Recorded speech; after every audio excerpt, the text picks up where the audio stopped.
Hello colleagues, welcome back. Today we are going to discuss about hypersensitivity reactions, and our first type of hypersensitivity reaction is type 1 hypersensitivity reaction. Before we begin, a general highlight: a hypersensitivity reaction is also known as an exaggerated response of the immune system to an external antigen or stimulus. So our learning outline would be: we shall start by defining key terms. We shall look at the epidemiology, physiology, and risk factors for hypersensitivity. We shall discuss about the causes of hypersensitivity, pathophysiology, clinical features, and management. What is a hypersensitivity reaction? A hypersensitivity reaction is an exaggerated immune response to what should be seen as harmless environmental antigen. A harmless environmental antigen is also referred to as that kind of external antigen that would otherwise not trigger an immunological response in a normal human being or in any other human being, but in this case it is triggering a response from the immune system. And type 1 hypersensitivity reactions are also known as immediate hypersensitivity reaction, and they always occur in minutes to hours following exposure to the antigen. And type 1 hypersensitivity reaction are always mediated by immunoglobulin type E, and this type of immunoglobulin attaches to the mast cell and immune cells, causing their degranulation and release of inflammatory mediators. So it occurs when the antigen is exposed to the body, and there is that kind of immediate reaction, as we are going to see in the pathophysiology and the mechanism in the slides to come. Type 1 hypersensitivity reaction has a 15% lifetime prevalence worldwide, meaning that in a whole lifetime, 15% or 15 people out of 100 people always have that kind of hypersensitivity reaction. Allergic diseases have increased over the past century. This is because of the hygienic theory, whereby due to improved standards of living, economic status, and hygiene, people are as a result exposed to antigens to a lesser extent than in the previous generations, and most times they don't get exposed to such triggering antigens when they are young, and so when they are re-exposed to these antigens at the older age, the body kind of overreacts, resulting in hypersensitivity reaction. And another cause that could be attributed to this could also be second with environmental pollution that is on a rise in the current generation. Epidemiologically, and hypersensitivity reaction is also associated with the following risk factors, which include genetic predisposition, that is having a high affinity immunoglobulin type E, as we have already discussed that type E immunoglobulin is the major immunoglobulin involved in type 1 hypersensitivity reactions. Other genetic inflammatory mediators involved in type 1 hypersensitivity reaction include interleukin type 4, cytokines, CD14, human leukocyte antigen DR, T helper cells type 1 and type 2. All those, when they differentiate, they are also involved in the type 1 hypersensitivity reaction. As we had also discussed, an increase in population, late exposure to allergens, all these, as you can see, are some of the risk factors associated with type 1 hypersensitivity reaction.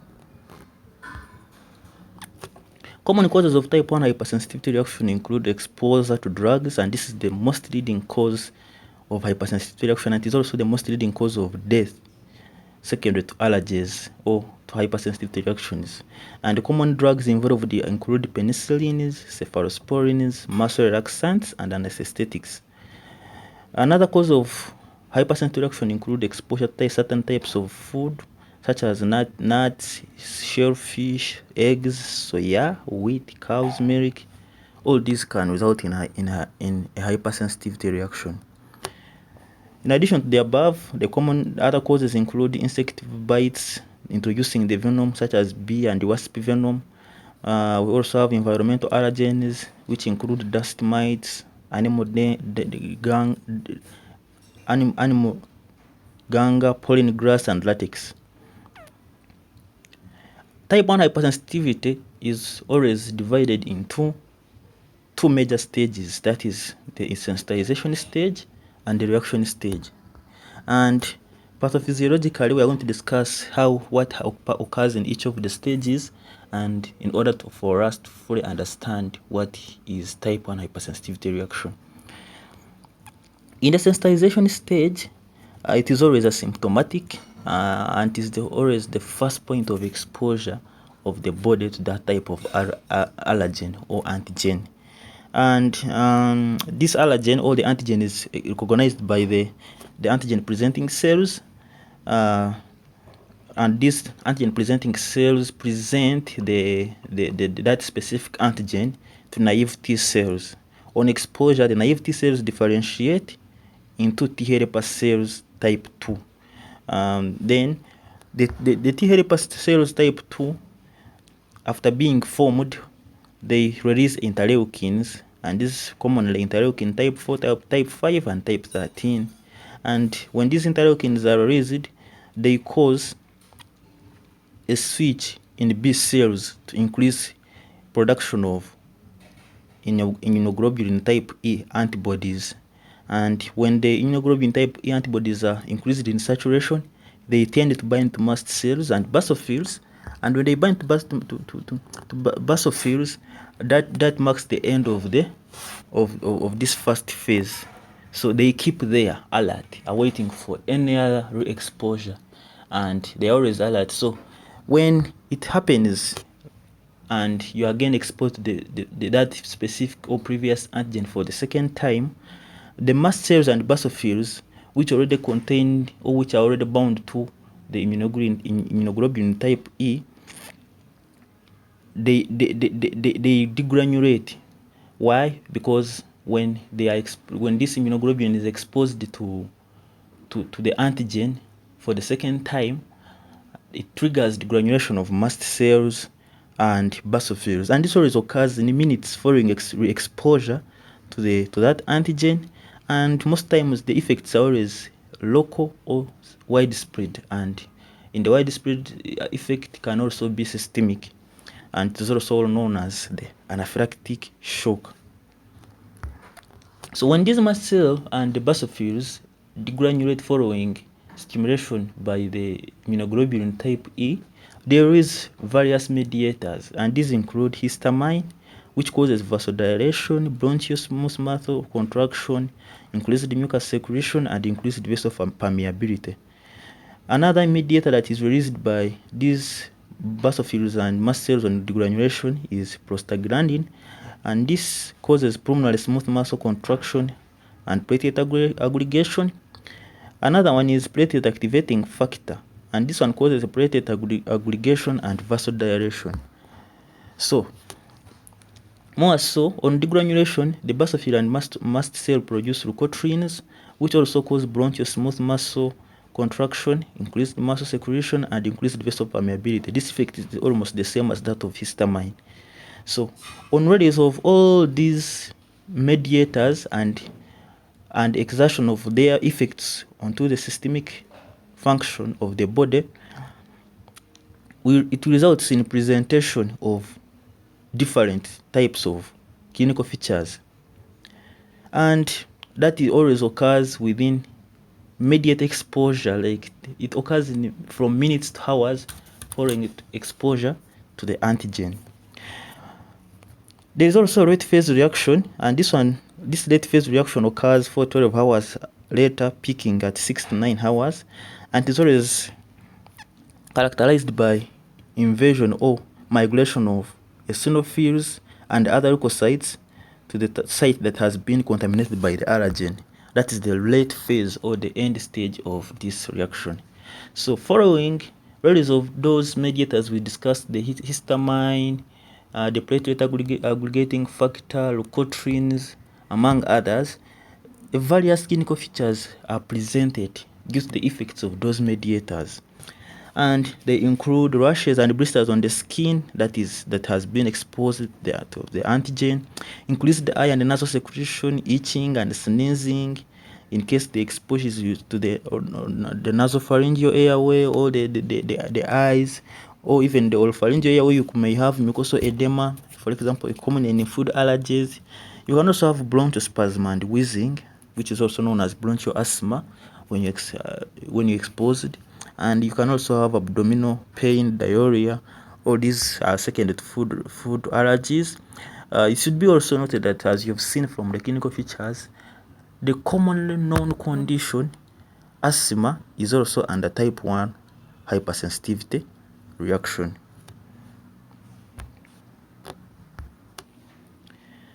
These clinical features that we have just discussed are the local allergic reactions. It means they are localized, the specific part that has been exposed to the antigen.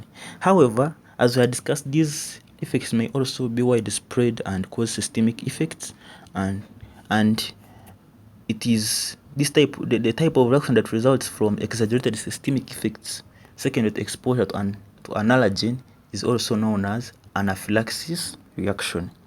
And anaphylaxis is a severe life-threatening systemic hypersensitivity reaction, and it occurs within a minute second with exposure to an allergen. It is a medical emergency, therefore requires rapid response to save a life. Otherwise, life may be lost if not rapid response is done to help save the patient.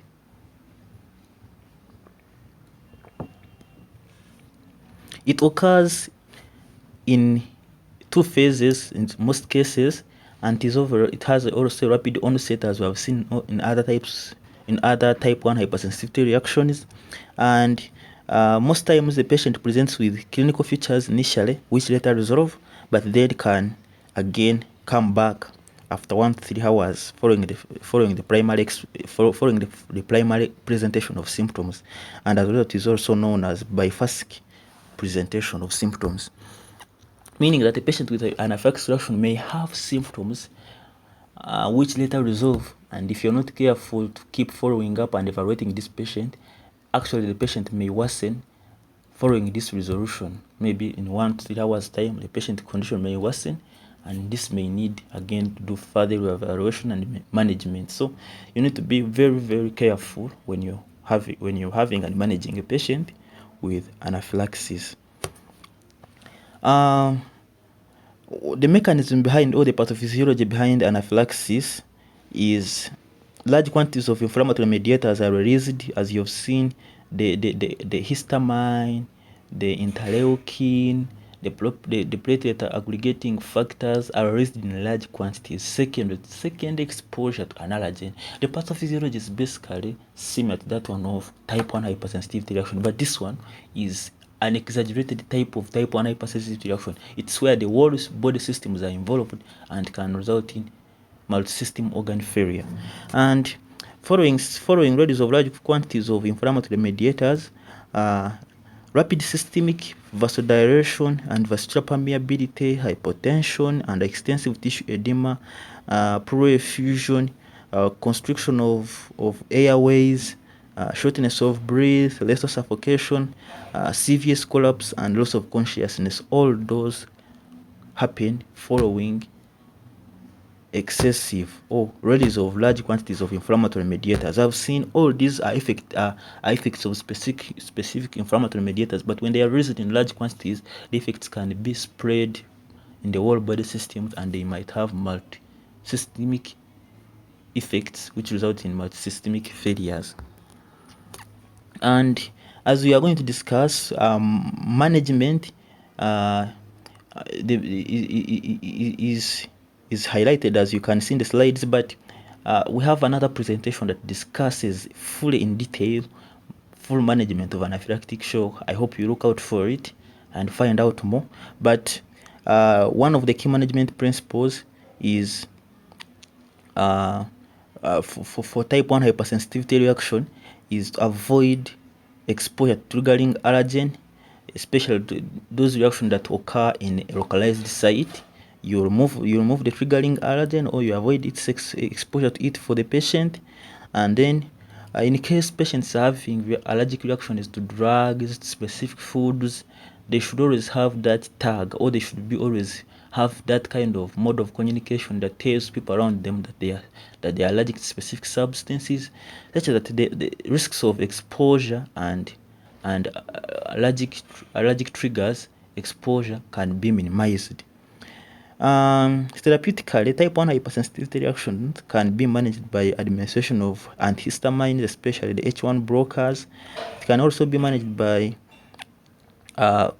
administering inhaled bronchodilators such as albuterol, maybe salbutamol, and this, or inhaled corticosteroids, and this is in case these patients develop asthma. Management can also be through administration of intranasal glucocorticoids or intranasal mast cell stabilizers in cases of allergic rhinitis. In cases of allergic conjunctivitis, antihistamine ophthalmic drops or a vasoconstrictor may be administered. And in cases of an allergic reaction or asthma that is for a short time, maybe for acute onset and short time, oral glucocorticoids may be administered to help in reduction of exaggerated systemic inflammatory reactions. Leukotriene receptor antagonist, for example mentoleucast, may be administered for people with asthma and allergic rhinitis. And anti-immunoglobulin type E immunotherapy, for example omalizumab, may be administered also to help in management of severe asthma. For the management of severe anaphylactic shock or anaphylaxis reaction, we are going to discuss it in our next presentation. Make sure you go and look out for it in our PowerPoint presentations. Thank you for watching. I hope this discussion has helped us know more about type 1 hypersensitivity reaction, the pathophysiology, the clinical features, the management principles, and we hope to share with you more in the upcoming episodes of learning. For management of anaphylaxis reaction, check out for one of our presentations. It is fully described and its management plan is fully discussed. I look forward to seeing you soon. Good luck and Happy New Year.